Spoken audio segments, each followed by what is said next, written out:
My Lords, I should begin with an apology. I've just had some injections to treat a facial nerve disorder, which has affected my pronunciation. So on this occasion, I may have to speak slightly more slowly than usual to make myself understood, and I'll try not to speak too slowly. My Lords, I congratulate the Noble Baroness O'Loan, on introducing her bill, which I support. And I do so not only as someone whose severe disability would have made me a prime candidate for abortion, but also from the patient's perspective, which the Noble Baroness Young of Oldstone said was so important. Today is quite a big day for me. 22 years ago to this very day, I almost died. 22 years on, I remember that my neurosurgeon could not give me odds on surviving. But I'm still here, and I'm also acutely aware that it could so easily have been very different.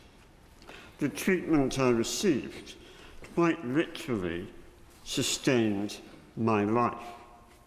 Equally, its withdrawal or denial would undoubtedly have ended it. So, my Lords, in terms of their relevance to me personally, I can tick the box for 11A, 11B, and 11C of this bill. As a patient who has placed my life in the hands of medical professionals, and may well need to do so again, I believe, as I'm sure all noble lords do, that trust in both their clinical competence and personal ethics is an essential element of the patient-practitioner partnership. I therefore totally agree that no medical practitioner with a conscientious objection to participating in the activities covered by the legislation mentioned in 1.1 because it goes against their personal beliefs should be under any duty so to participate. And I also agree that there is a pressing need to clarify the law in light of the way in which it has been weakened by both precedent and practice, as we have already heard. As the Noble Baroness O'Loan has already said, conscience is not the preserve of religion.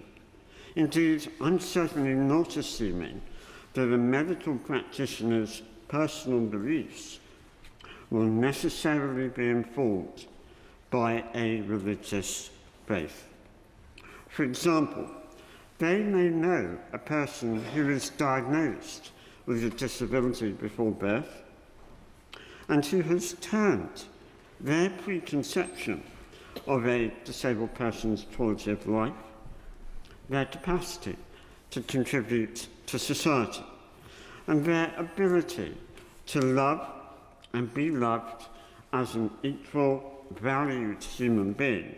All of those things may have turned a medical practitioner's preconception of disability on its head.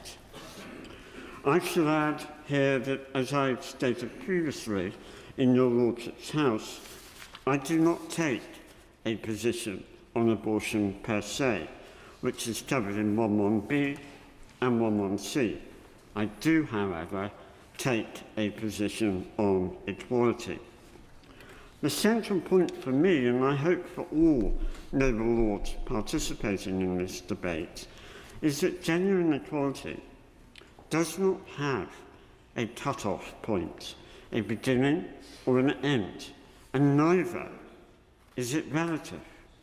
Equality is as fundamental to who we are as human beings as the other unique hallmark of humanity, our capacity to anchor our actions within the context of conscience.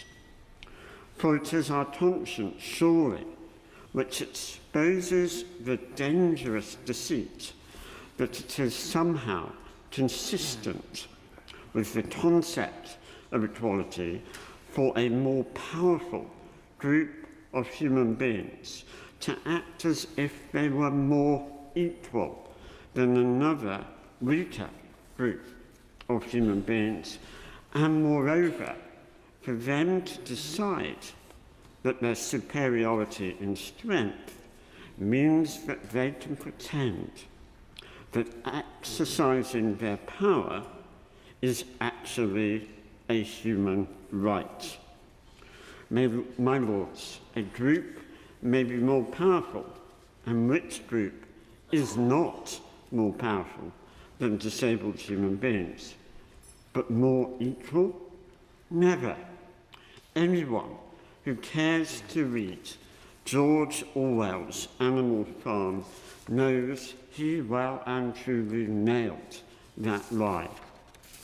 My lords, this is a bill which defends not just the fundamental human right of freedom of conscience, but also the right not to prevaricate on prejudice, the right not to equivocate on equality. This bill defends a human being's right to choose, to recognise our common humanity, and thus our intrinsic equality regardless of disability, or for that matter, race, sexuality, or gender. For if we truly believe in genuine equality, how can disabled human beings be treated any differently from any other protected characteristic group covered by the Equality Act 2010 at any stage of our existence, whether before or after birth? Surely a medical practitioner is entitled, in all conscience, to ask themselves that simple question. So, my lords, this is not religion. This is cold, hard, clinical logic.